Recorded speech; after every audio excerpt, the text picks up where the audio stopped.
Bonjour, bonsoir, shalom. Bienvenue dans notre émission Ensemble, parlons-en.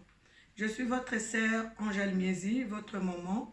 Bien-aimés, en ce jour, je viens vous parler toujours de notre thème d'adultère. Premièrement, j'aimerais remercier toute personne qui s'est déjà abonnée sur notre chaîne YouTube. Vraiment, que Dieu vous bénisse et que Dieu vous les rende au centuple.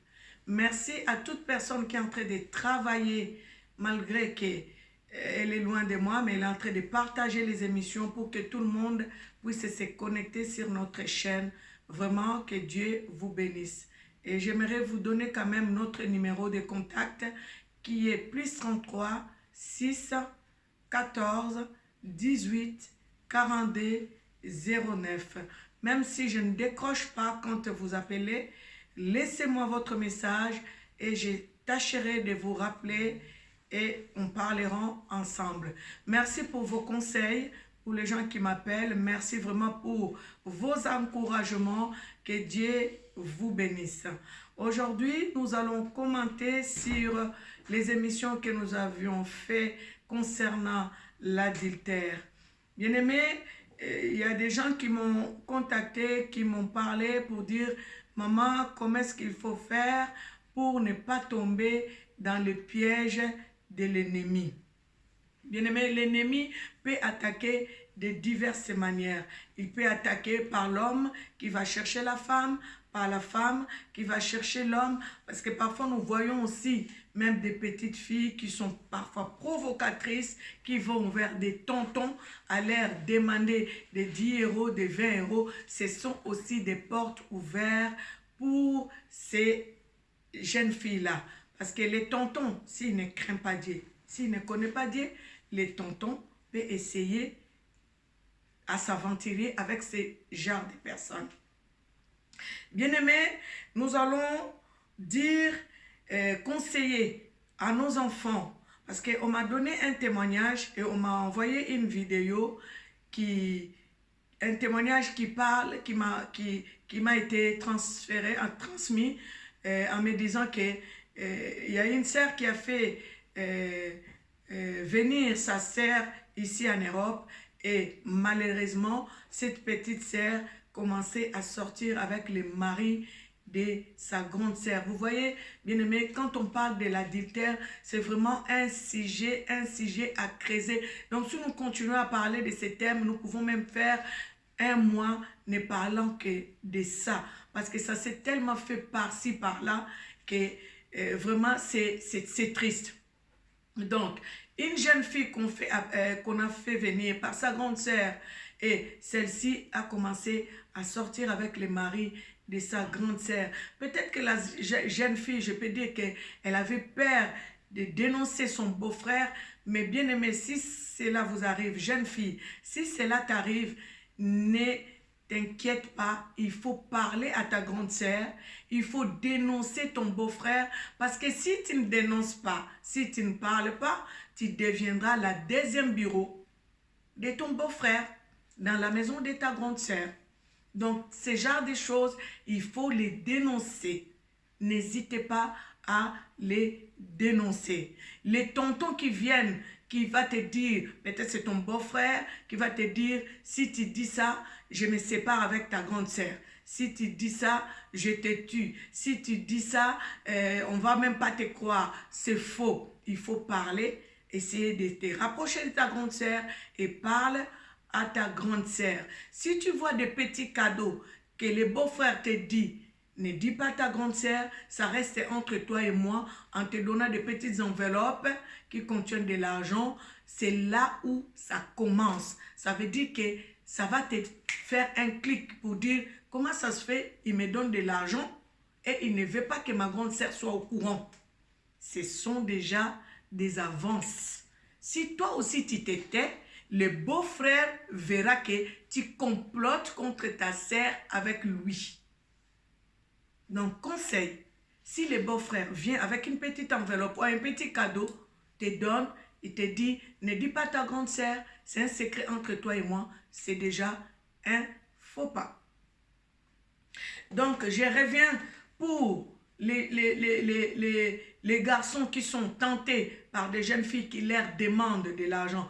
Papa, tonton, si une jeune fille te demande de l'argent ou une jeune fille te demande de l'aide, cela ne veut pas dire que tu dois faire payer la jeune fille en couchant avec la jeune fille parce que tu lui as donné les 10 euros, tu lui as donné les 20 euros, tu les fais par amour. Fais comme si tu aidais ta petite soeur. Fais comme si tu aidais ta cousine. Fais comme si tu aidais ta soeur. Il n'y a rien à donner en retour. Surtout pas au niveau sexuel. Donc, je vais dire, les hommes, les femmes, si vous ne voulez pas être pris au piège par l'ennemi, il faut tout simplement avoir la crainte de Dieu, le respect de l'autre. Parce que si tu ne veux pas qu'on te fasse ça, pourquoi tu vas faire à l'autre? Si tu ne veux pas que ton mari te trompe, et pourquoi tu vas vouloir tromper, en fait, tu vas vouloir coucher avec le mari de ta sœur, ou de ta copine, ou de ta camarade, je ne sais pas. Tu ne peux pas le faire. Donc, voilà, les conseils que je peux donner à toute personne, que ce soit une femme ou un homme, ayons tout simplement la crainte de Dieu. Parce que quand on a la crainte de Dieu, on aura le respect pour l'autre, pour le prochain. Tu aimeras ton prochain comme toi-même. Donc, tu ne feras pas le mal à ta copine ou à ton copain. Tu ne voudras pas prendre la femme de ton copain. Comme la vidéo qu'on m'a envoyée. Un frère qui est parti dans la maison de son ami, croyant que celui-ci était en voyage ou il était déjà parti en voyage. Et lui, il vient pour coucher avec la femme de son copain. Voyez-vous, quand on n'aime pas les prochains, c'est des choses comme ça qui peuvent se produire. Nous devons réellement aimer nos prochains. Si tu aimes réellement ta copine, ta camarade, ta sœur, tu ne lui feras pas du mal. Si tu aimes ta sœur comme toi-même, tu ne lui feras pas ça. Mais quand on aime avec l'hypocrisie, quand on aime avec envie, quand on aime avec un mauvais cœur, tu peux faire ce genre de choses parce que tu n'aimes pas sincèrement. Tu n'aimes pas de ton cœur. Donc voilà, nous devons avoir la crainte de Dieu et nous devons aimer nos prochains et respecter nos prochains. Parce que le mari de ta sœur, tu ne voudras pas prendre le mari de ta sœur. La femme de ton frère, tu ne voudras pas prendre la femme de ton frère. Et pourquoi tu fais cela à ton ami? Pourquoi tu peux faire ça à ta copine? Parce que nous voyons d'autres personnes profitent parfois du conflit qu'il y a dans le foyer de sa copine ou de son copain pour essayer de reprendre l'homme ou de reprendre la femme. Il ne faut pas profiter des conflits qui se trouvent dans le foyer d'autrui pour essayer de s'aimer davantage les désordres. Quand il y a un conflit dans un foyer, au contraire, nous devons conseiller à l'une ou à l'autre pour dire qu'il faut arranger avec ton mari, il faut arranger avec ta femme, que cela ne soit pas un appât pour vous. Ça veut dire que cela ne soit pas une porte ouverte pour vous dire que vous vous permettez de tout. Ça veut dire que le collation kanana mbali nete na boa kandobo peut-être na ko zoyer. Ça c'est pas bon. Quand il y a un conflit dans un foyer, nous devons être là pour conseiller en fait que ces foyers-là, ces couples-là se réconcilient et continuent leur chemin.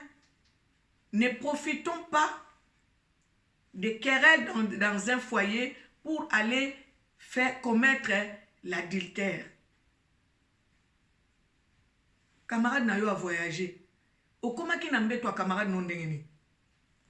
Ça veut dire que déjà, quand ton ami fait un voyage, comment toi tu peux te retrouver dans le lit de ton copain avec sa femme? Ça veut dire que déjà quand tu les approches, tu les envies. Tu envies la femme de ton copain. Donc voilà, faut pas que ce genre de choses nous arrivent. D'autres personnes qui disent, oui, mais sa femme l'avait mis dehors. Sa femme l'avait mis dehors, moi je l'ai ramassé. Comment tu peux aller ramasser le mari de ta sœur? Bien aimé, j'ai entendu parfois des choses. Il y a des gens qui m'appellent, j'ai des témoignages, je pleure.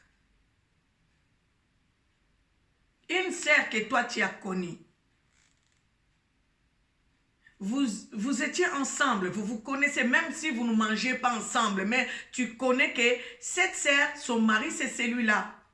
Et ils sont en conflit, le mari se retrouve dehors. Toi, la sœur, tu vas dire que j'ai pris ce mari-là ou j'ai pris cet homme-là parce que sa femme, comme sa femme l'a mis dehors, moi je l'ai ramassé. Bien-aimé. Même dans les quartiers, quand nous vivions dans nos quartiers en Afrique, dans un coin de la rue, tu vas trouver un homme qui va voir une sœur dans la rue, dans la même avenue. Tu ne vas pas te permettre, même si tu vois l'homme ailleurs, en dehors de votre avenue, tu vas prendre cet homme-là parce que tu vas te dire que je l'ai vu seul. Il n'était pas avec la sœur de la même avenue. Au contraire, tu vas dire non. Ça, c'est le chéri d'Antoinette ou c'est le chéri de Marguerite. Tu ne te permettras pas de prendre l'homme d'autrui. Comment un homme qui est en conflit avec sa femme ou en procédure même de divorce, si on peut dire, en procédure de divorce, c'est que nous ne souhaitons pas dans la vie de tout un chacun. Les divorces, ce n'est pas bon, ça affecte la vie des enfants. Toi, la sœur, qui a aussi tes enfants à toi, tu vas te permettre de dire, oui, moi je l'ai ramassé. C'était quoi? C'était un billet de 10 € qui a été oublié par terre, ou c'est quoi? C'est un papier? C'est quoi? C'est un portable? C'est quoi? C'est, je ne sais pas, hein? Quelque chose qu'on peut ramasser comme ça, sans s'inquiéter, sans pudeur, sans avoir honte. Bien-aimé, dans le livre de Proverbes, chapitre 22, verset 1, on nous dit la réputation vaut mieux que de grandes richesses. La réputation vaut mieux que de grandes richesses. Les gens vont te voir une belle femme comme ça, un bel homme, tu vas te permettre d'aller ramasser la femme d'autrui ou le mari d'autrui. Respectons-nous. Les hommes, il y en a. Les femmes aussi, il y en a. Si tu veux trouver un homme, il y en a plein. Prie le Seigneur, il va te donner ton mari à toi. Prie le Seigneur, il va te donner ta femme à toi. Mais il ne faut pas aller ramasser la femme d'autrui ou il ne faut pas aller ramasser le mari d'autrui. Ma sœur, mon frère, on ne ramasse pas la femme. On ne ramasse pas les maris.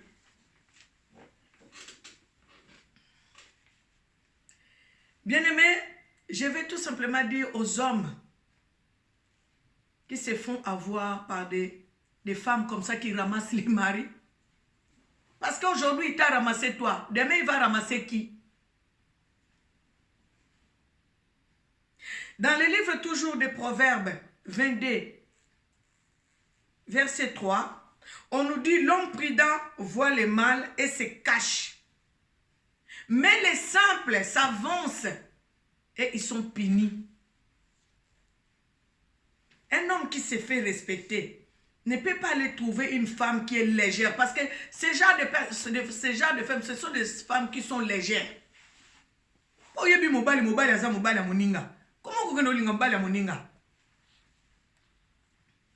L'homme prudent voit le mal de loin et se cache.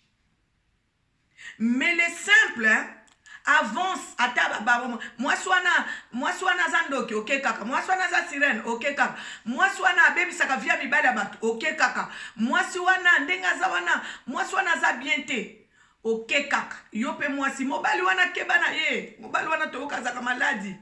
Les hommes, quand on parle d'hommes dans la Bible, quand on parle homme, ça veut dire femme et homme. Ça parle du sexe féminin et masculin. Ok kaka, Parce que tu n'es pas prudent, tu es simple, tu es légère, tu avances. Mais la Bible dit, et ils sont punis. Tu peux être puni, comme j'ai dit précédemment. Tu peux être puni. Tu vas respecter respect si là. Déjà. Pour kindumba ezaka ya mibasi te. Mibali pa kindumba bazali. Mibali a sans valeur. O balingaka basi bilingela. Basi a sans valeur o moni mobali a moninga oke kozwa ye kaka. Les hommes prudents voient le mal et se cachent. Dans le livre de Proverbes, lisez Proverbe 22, 1, Proverbe 22, 3. La bonne réputation vaut mieux que de grandes richesses. Madame, monsieur, contente-toi de ce que tu es, de ce que tu as. On n'en vit pas. Ce que Dieu a fait de toi, c'est déjà une merveille. C'est déjà bien. Sois content, contente de ce que tu es. Bien-aimé, je vais clôturer ce thème d'adultère. Je suis revenu aujourd'hui juste pour vous donner un conseil. Si nous voulons être respectueux et respectés, nous devons avoir la crainte de Dieu. Si nous avons la crainte de Dieu, nous allons nous faire respecter et nous allons respecter les autres. Voilà, c'était votre sœur Angèle Miezi, votre maman. Vraiment, merci pour ceux qui sont abonnés et je vous invite aussi, à vous qui n'êtes pas encore abonnés, de vous abonner massivement. N'hésitez pas à partager cette émission. Vraiment, que Dieu vous bénisse. Merci. À la prochaine. Que Dieu vous bénisse abondamment. N'oubliez pas notre pays Congo. Une minute de prière pour notre terre Congo RDC fera du bien. Merci. Que Dieu vous bénisse abondamment.